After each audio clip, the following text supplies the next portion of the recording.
Hello les amis, on m'a demandé de faire une vidéo sur le Can-Am un peu plus descriptive que ce que j'ai fait. Donc, rappelez-vous, hein, je ne suis pas un mécano de fou, hein, regardez, c'est des mains de... C'est pas des mains de mécano ça. Hein. J'ai tout simplement téléchargé sur internet les informations globales génériques du Can-Am, donc de la Blue Shadow. Et par la suite, je vais faire le tour avec la caméra du véhicule pour vous montrer un petit peu ce qui est dit dans ces généralités et également aussi voir à quoi ça ressemble parce que tout n'est pas dit dans le descriptif technique. Donc pour faire un petit historique, donc la marque Can-Am, c'est une filiale de BRP. Donc BRP, c'est une marque canadienne. Donc, qui est né en 1972. Initialement, ils ont commencé par tout ce qui concernait les motos et les motos pour les enduros. Et ensuite, en 2007, ils ont créé leur premier Can-Am. Donc, ils ont acheté la filiale de moteurs Rotax. Rotax, c'est une marque autrichienne. Et Rotax fait beaucoup de moteurs, notamment pour Aprilia, pour la 125. Également aussi des moteurs pour BMW et également aussi pour KTM. Mais c'est une marque qui est également aussi connue pour les quads. Initialement, comme c'est un 3 roues, 2 roues devant, une roue à l'arrière, ça fait bien évidemment penser aux motoneiges. Effectivement, c'est une variante des motoneiges. Alors, parce qu'on avait des monoskis à gauche et à droite, et puis derrière une roue qui entraînait le tout. Donc, pour vous faire une petite idée de tous ces chiffres, on est sur 3 cylindres en ligne par rapport au moteur Rotax, le fameux moteur autrichien. C'est un 1330 cm3. À refroidissement liquide, également aussi à air, mais vous le verrez également aussi tout à l'heure quand on fera le tour de la moto. En termes de puissance, on est sur du 115 chevaux. Donc imaginez-moi, je suis passé d'une 125 cm3, 15 chevaux, à 1330 cm3, 115 chevaux. Je sais, est-ce que c'est normal? Est-ce que c'est pas normal? Ça, c'est un long discours. On pourra en parler plus tard, mais ça, c'est pas le but de la vidéo. Ensuite, en termes de couple, parce que je sais que les gens qui sont très fanas, pour eux, la notion de couple est importante. On est sur du 130 Nm à 5000 tours minute. Si on fait un équivalent, j'ai fait des petites recherches par rapport à un Goldwing, on est sur du 170 Nm à 4500 tours minute. Pourquoi la Goldwing? Parce qu'en termes de poids et en termes de confort, on est un peu équivalent. Mais la Goldwing, c'est une moto, et le Can-Am, c'est un Can-Am. Ça, c'est encore un autre sujet. Au niveau de l'alimentation, c'est un allumage électronique, bien évidemment. En termes d'injection, on est sur une injection électronique en carburant commande de gaz électrique. On en parlera tout à l'heure. En fait, c'est un potard au niveau de l'accélération. On fait de la manette d'accélération. Au niveau de la vitesse, on est sur une boîte semi-automatique plus-moins. Donc, on monte les vitesses de façon manuelle, c'est pas automatique. Par contre, elle se baisse de deux façons. Soit automatique en fonction du compte tour minute, qui peut être un peu déstabilisant au début, mais qui peut être très pratique, notamment quand on arrive dans les ronds-points, des choses comme ça. Mais également aussi de façon manuelle, parce que si vous avez envie de doubler, des fois de baisser le rapport et monter en puissance, ça peut être vachement rassurant pour doubler. Ce qui est bien avec ce Can-Am, c'est qu'on roule à 30, 40, 50 ou qu'on puisse doubler, on est bien en fait, on est à l'aise, donc ça se passe relativement bien. Au niveau de la transmission, c'est pas une chaîne, c'est une courroie. Donc l'avantage de la courroie, c'est bien évidemment l'entretien à faire au quotidien, le graissage, la tension. Voilà, on fait plus attention à la tension. Attention. Et un peu si se croit drôle, n'importe quoi, c'est nul. Au niveau de la partie cycle, on est sur une longueur totale de 2,83 m. Soit, ça va, c'est pas déconnant. La largeur est de 1,55 m, mais l'empattement, donc du coup, par rapport aux deux roues à l'avant, de 1,77 m. Donc, très large devant, un peu moins large derrière.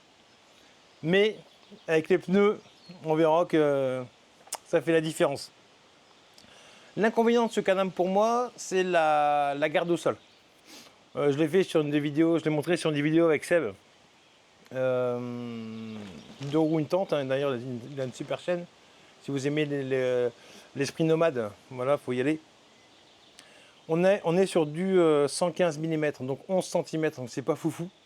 Donc quand on arrive sur des dodanes ou des choses comme ça, il faut faire relativement attention, même des trottoirs qui sont relativement hauts, voilà, pour pas bousiller le bas de caisse, tout simplement.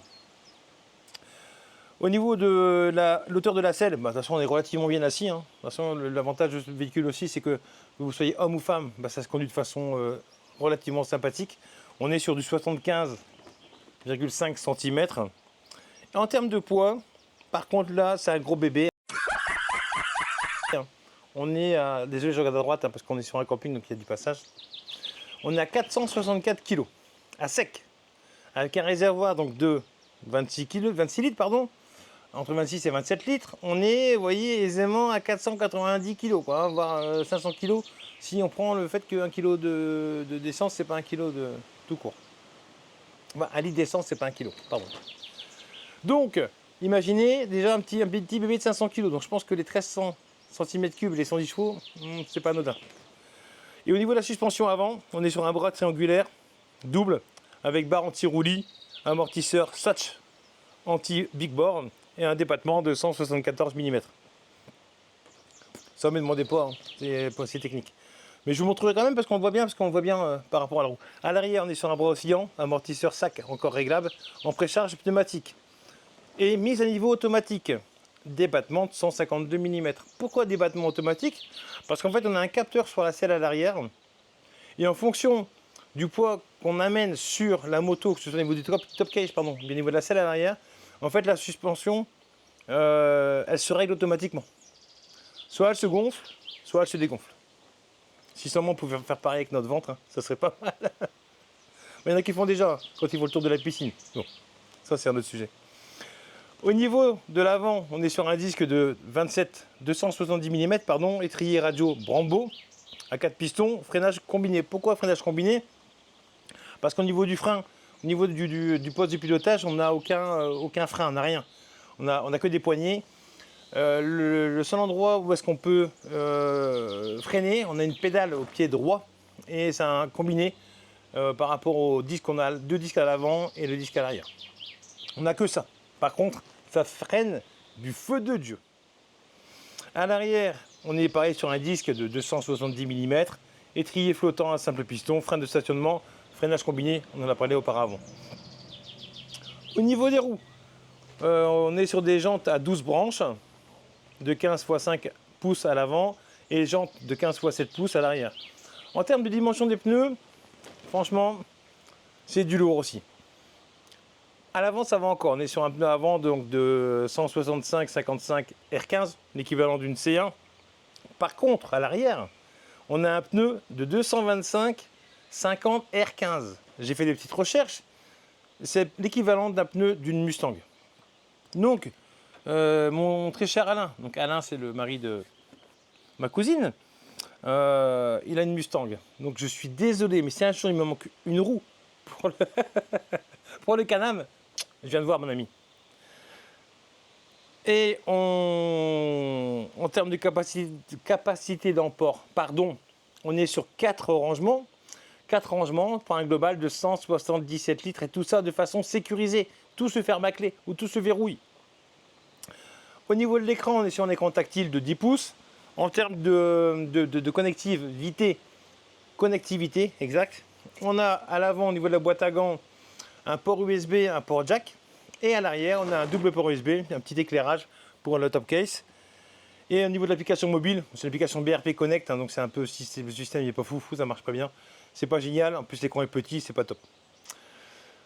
Sur les nouveaux modèles, donc de 2025, etc., on est sur un vrai Apple CarPlay, on a vraiment un affichage digne de ce nom, mais il faut automatiquement un iPhone. N'étant pas fan d'iPhone, voilà, je ne suis pas parti sur ces modèles-là. Au niveau du réservoir, donc on est sur un réservoir, on l'a dit tout à l'heure, entre 26 et 27 litres en termes de consommation. Pour savoir aussi que BRP, au niveau des moteurs, c'est aussi des moteurs pour l'aviation. Donc c'est un moteur de fou et du coup ça consomme de fou. En moyenne, je suis à 7 litres, hein, clairement. Faudrait que je fasse une fois un plein avec une conduite agressive et un plein avec une conduite souple. Comme ça, je verrai la différence. Mais franchement, on n'est pas loin des 7 litres. Donc voilà un petit peu pour le tour, on va dire, descriptif, un peu chiant des chiffres, quoi. Hein. J'ai essayé de l'animer comme je pouvais, mais c'est pas toujours facile. Par rapport au Can-Am. Donc là, du coup, on va continuer de faire le tour, mais de façon un peu plus visuelle. Alors, je suis désolé, je vais le faire avec la caméra. Et normalement, elle est réglée de façon où elle bouge, où je lui dis de bouger. Voyons ça tout de suite. Donc, on va faire le tour de la Blue Shadow. Allez, grand, tu fais le tour. Allez, go de papa. Voilà. Donc, comme je disais, la Blue Shadow. Donc, au niveau des roues à l'avant, vous voyez, donc on est bien sur un double piston, marque Brembo. Vous voyez, c'est des belles jantes. Des belles jantes bien costauds. Au niveau de la largeur des roues, vous voyez, hein, on est là, on est bien. On le voit bien. Hein. C'est franchement pas mal. On en parlait tout à l'heure aussi, hein, des fameux triangles. Hein, au niveau de la suspension, on voit bien vous voyez, hein, l'épaisseur des amortisseurs, incroyable. Là ici, hein, toujours pareil, donc je m'accroupis parce que c'est bas. On a la fameuse grille d'aération par rapport au moteur, un peu partout, hein. Également aussi donc côté gauche, côté droit, et également ici hein, au niveau du pare-choc. On retrouve de l'autre côté bien évidemment la seconde roue. Ah, je rappelle que c'est une 3 roues, hein. 2 roues à l'avant, une roue à l'arrière. On retrouve ici au niveau du poste de pilotage la fameuse pédale de frein combinée, et ici au niveau du plot, vous voyez ça bouge. En fait c'est un système anti-vibratoire, donc c'est à dire que quand vous mettez les pieds à plat dessus, votre pied ne bouge pas, donc c'est relativement cool. Et regardez comment c'est grand, on peut y mettre 3 pieds. Bien évidemment pour le pour le passager. Ensuite on fait le tour, bon, c'est une sortie classique au niveau des pots, hein. Vous voyez, on se prend pas la tête. Par contre, quand on voit là, tout de suite là maintenant, regardez, là on voit l'épaisseur. Regardez, je vais essayer de... Je vais faire un truc, je vais poser la caméra, je vais voir si elle le prend. Et je vais poser la caméra, je vais mettre ma main. On va voir un truc inédit, regardez. Elle prend ma main, truc de fou. Regardez ça. C'est un pneu de dingue. Il est immense ce pneu, il est immense. Voilà. Ensuite, donc on a fait plus ou moins le tour. Au niveau des rangements, donc on a un premier top case à l'arrière, relativement grand, vous voyez. Hein. Il est incroyable. Il est grand. On peut y mettre facilement 2 top case. Alors ce qui est pas mal avec le système, c'est qu'on a ici là, vous voyez là, on peut avec ce système là, on peut le déverrouiller et en fait on peut aisément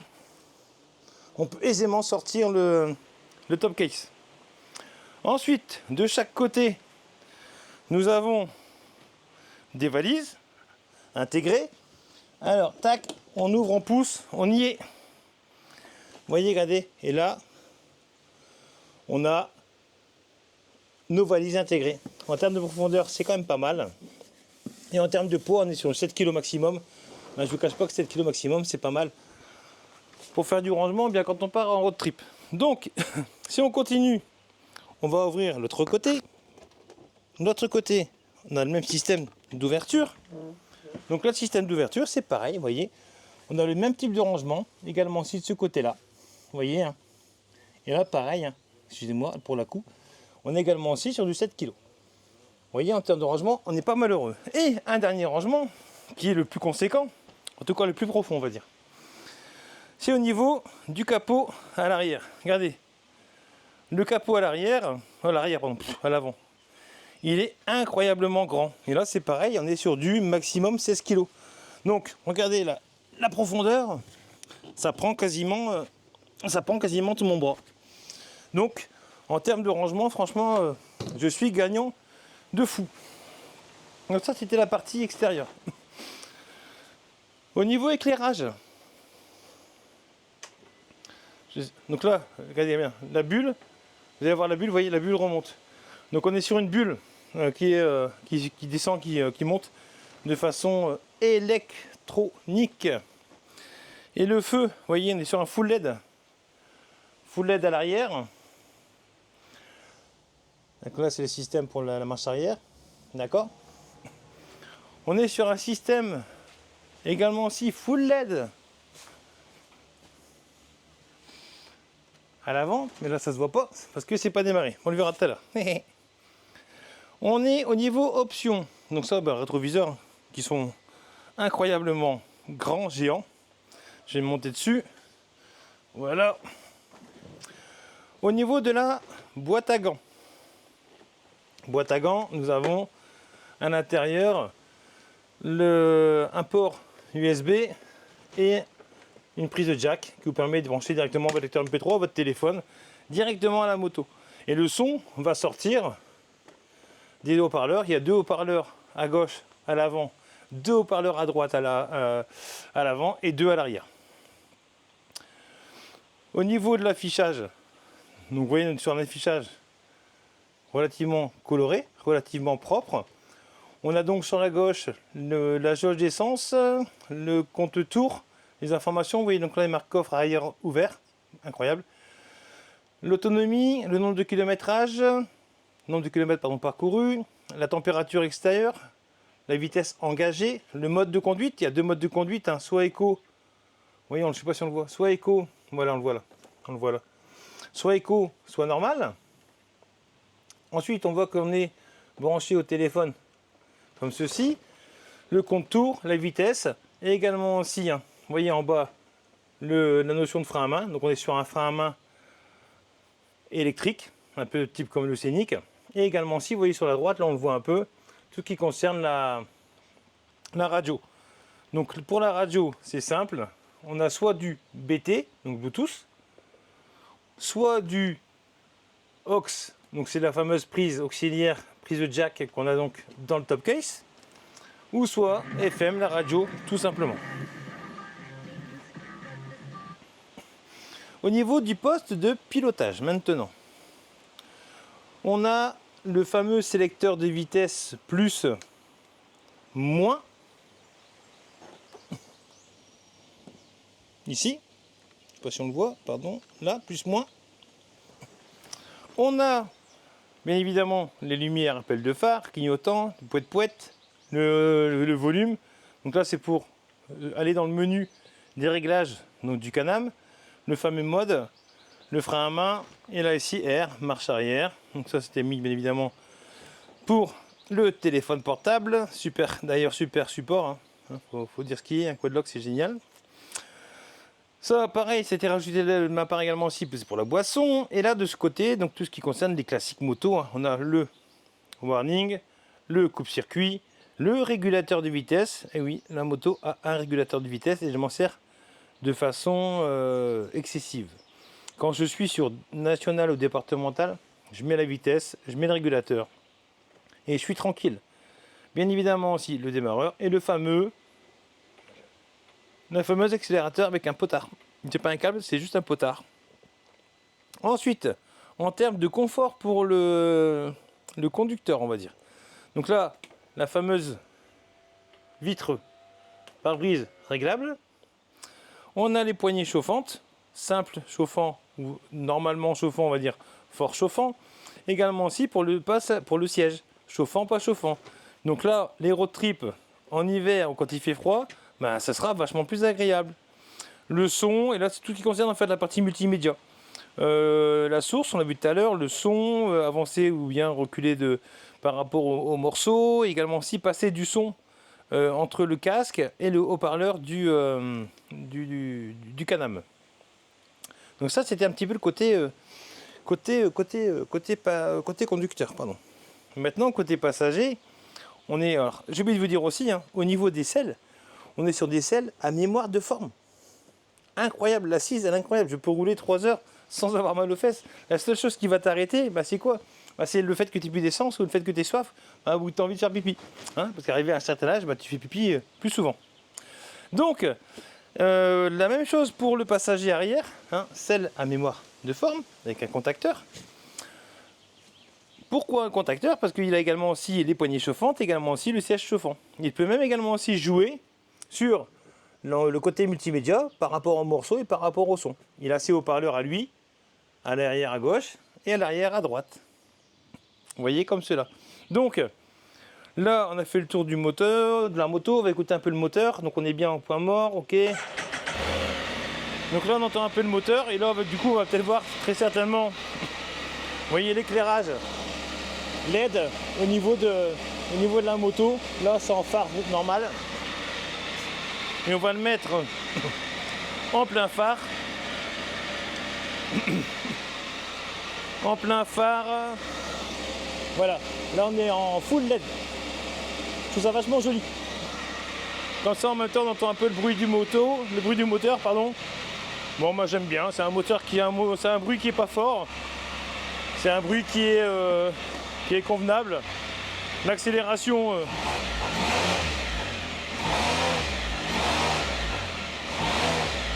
C'est pas mal. Voilà. Je vais éteindre parce que ça consomme, je vous rappelle.